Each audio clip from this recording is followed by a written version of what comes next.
And then there are some public servants, especially many who do no work, blame their failure to advance on politics, and then they become, in the public service, activists against the government. All those things happen, you know. So let us speak frankly and truthfully and say that we need to reform processes in the public service. Look, there are some public servants who we train, we send to university, and they come back. And somewhere between when they left as senior clerks or an executive officer and become university graduates, their discipline is worse than when they went. The university seemed to have inculcated in them an ability to talk but not work. and we have to address all these things with great honesty. And it is complex, and that's why I say it's a combined and uneven process. And there's some procedures and systems which are outdated. I myself wanted to change some. I went to a referendum to alter the Public Service Commission and other things and so on. And I get my butt kicked real bad. You know, so let us not assume that some of these things are very easy to change, but we have to try to change them if we have to make the kind of progress which we ought to make. But I'm very glad that the question of implementation has come on the agenda. And when we tie that to leadership, and my brother is quite correct on the question of leadership, which was also raised by the sister. We have to realize this, that leaders effect change, leaders make change, but only to the extent, and leaders do change societies, or help to, but only to the extent that the circumstances permit them so to make the change. Because you are hemmed in by a lot of forces which oftentimes you do not have control over.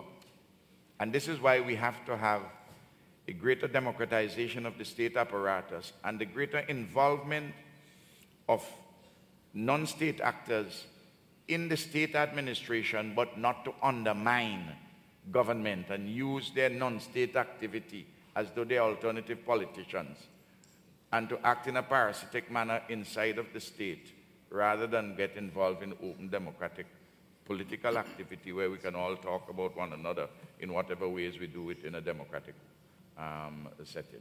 Thank you. Prime Minister Harris, you wish to? Well, only to say that the argument about meritocracy is certainly one of which we are supportive. And that is what you get when you begin a system of evaluation, of assessment, of incentivizing effort. Those are what I think the reforms of the civil service and the public sector generally would ultimately achieve. But we have to start that way, recognizing that there are issues of production and productivity and how we are going to introduce the right kinds of intervention, incentives, reward that will take us there. So people get really what they deserve. Those who do not work will get no pay. Those who work hardest will get extremely good bonuses. I think that is what you want in this system. Okay, thank you. Our next question. Good evening, everyone. I want to first say thank you to everyone who stayed and has stayed the course. And further to one of our feature speakers saying that the intention is to convert a plan into action quickly and deliberately. One of the things I think we can all agree on is that a plan is not a basis for action, but a plan is a basis for organization, and an organization then for action and implementation.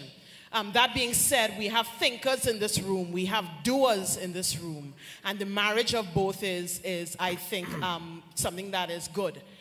Further to that, my question is this: what is the takeaway from this forum? Tomorrow, yes, we are going to discuss taking action for sustainable outcomes, but what exactly is the takeaway? When we leave this place and people have taken their selfies, plural, and eaten their food and breakfast, lunch and dinner and brunch and all of the above, at that point, what are we saying? Are there gatekeepers? Where does everyone go? Do we have committees that are being set up? Is there a plan? Where are these different thoughts and passions in this room? 300 lanes of passion going to be channeled so that we can implement some things and get some papers going. Use and not reinvent the wheel. Use the existing competencies. Use the existing systems, and go ahead and move things along so that next year this time, if there is a forum, 1 year from now, we're reporting on what has occurred over the past 12 months. There's a paper, there are essays, there are reports, deliverables, a plan of action, and a plan of action, guys. That's what we need. Thank you so much. Thank you. Minister Dukaran, would you wish to offer a response? That will come tomorrow. On the stage? Okay. That will Next come question. tomorrow, Professor Beckles. Okay. That will come tomorrow. That's fine. Yes. I first of all want to say thank you for a very, very rich evening. And for me, the biggest consideration that has been playing in my mind through listening to all of you has to do with the notion of leadership.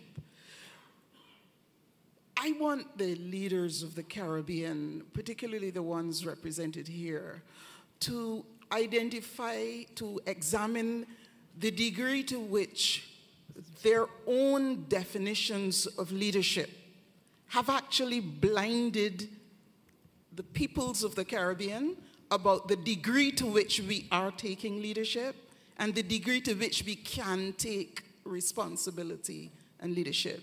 And I just want to end it by saying this. I study literature and I teach students at the university, and I did a first degree and a second degree in economics. One of the things that I recognize is that we discipline ourselves into particular ideas like that we express as aphorisms, like leaders in the Caribbean all get up and say, "I'm the first among equals."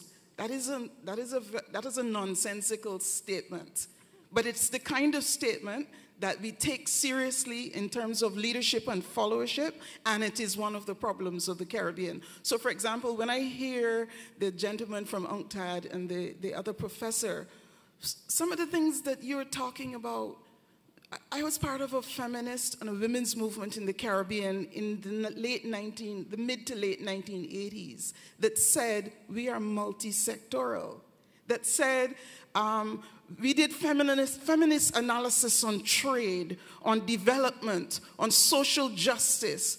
I was part of a movement in the 1980s that said there's a magnificent debt crisis on, and we should be considering things like, should we not pay the debt? Those things came out, from my perspective, of a feminist movement. But our leaders do not expect us to see that the women of the Caribbean have been leading a lot of the processes in the Caribbean.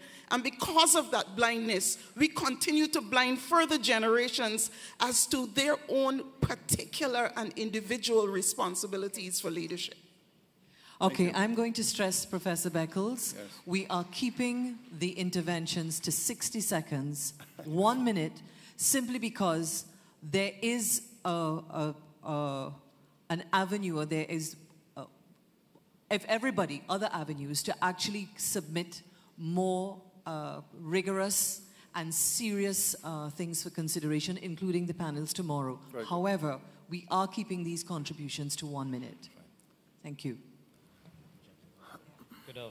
Good night, everybody. I'd like to, Dr. the Honorable Prime Ministers, I'd like to first apologize for our Prime Minister not being here. I am embarrassed to be a Trinidadian right now. And it's been discussed that the Trinidad is supposed to be the leader of the region, but our Prime Minister and leader didn't find it important enough to be here. Yeah, this is the place to be said. I'd like to also just give an idea that, Doctor, you said that we don't need new ideas, but we actually just need new governance and leadership. I think that I would like to propose a not-so-new idea, which is something called smart ID cards. Our local ID card and DP card office is still manual pen and paper. They just spoke about implementing ICT solutions within the Caribbean. When are we going to start using the technology to actually create smart cards to have all 4 of our ID card, DP, passport, birth certificate on one smart chip, which could be machine readable? Thank you. Okay. Thank you. Who wish to comment? Winston, you wish to? They can ask more. Yeah, why don't you just let them speak? Take More. Go right ahead, Winston. Go right ahead. I just wanted to respond to my friend's suggestion about the Prime Minister not being here. May I inform the groups that it's the Prime Minister of Trinidad and Tobago who in January of this year gave total support to this venture at the cabinet level. And at that time indicated to us all that we must try and make this a meaningful exercise as we try and articulate specific solutions for the future. And today, as Minister Bharat indicated to you, it was on her way to come into this conference to give the open remarks that there are issues in Parliament which had to engage her at that time. And that is why we now have 2 ministers representing here on this panel in order to ensure that her commitment, not only to the conference, but indeed to the issues that will emerge of this conference, is without question whatsoever. And I wanted to correct the record on this matter.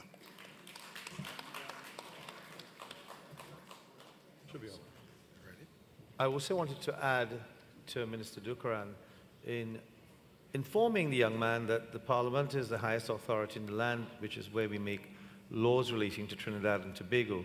In fact, it's unusual for the Parliament to sit on a Wednesday, which is today and the day they're sitting. So it was not the intention, it was certainly the intention of the Prime Minister to be here, but she would have been required to vote on a particular matter in the Parliament that would have required her presence in the parliamentary chamber, and that's the reason why she's not here. Okay, good.